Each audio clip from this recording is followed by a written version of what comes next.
Step one, find the sample. Preferably, the drum should make you want to throw up, and then the melody should make you feel like this guy.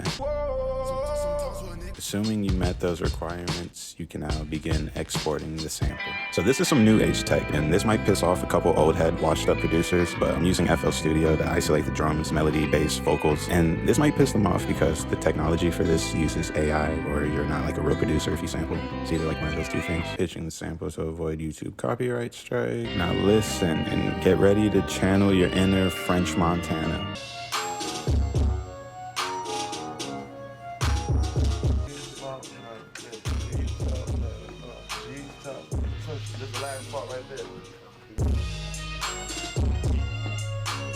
Good, now you're in the zone, but we'll come back to this for later.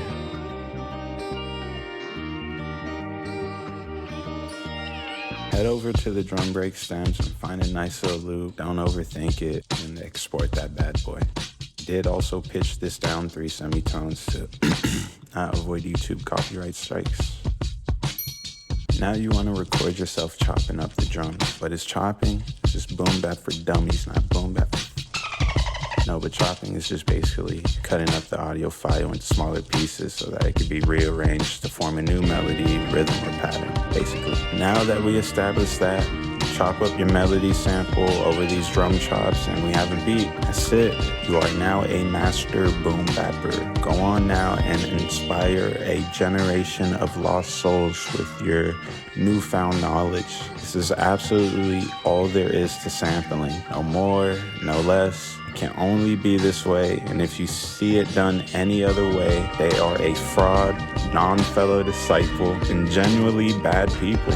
Stay away from them and their heresy. But here's the fun part. You can chop and chop until your heart's desire. Beat feels like it's getting repetitive. Make subtle variations and air candy in between bars to have some form of change. Nah, we not doing that. Just find different chops. Like, why would you do that other thing? Why would you dare have some musical input? It's ridiculous.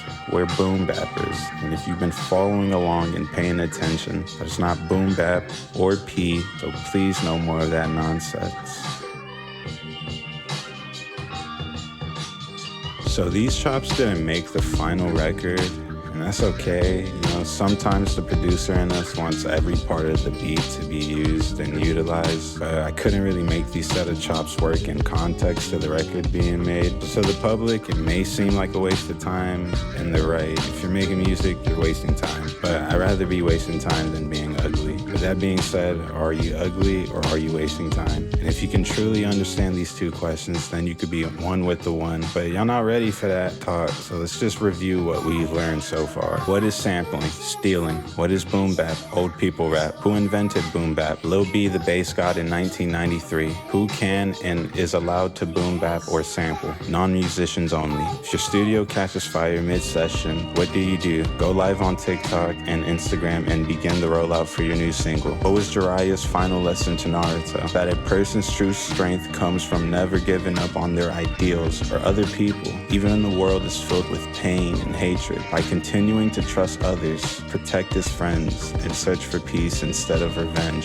Naruto could succeed where previous generations had failed and changed the shinobi world. I hope you enjoyed this episode of Boom Bap for Dummies. Leave a like or a comment if you enjoyed or found anything helpful. If you want to hear what was made to this beat, there will be a link in the description where you can listen. And again, thanks for watching, and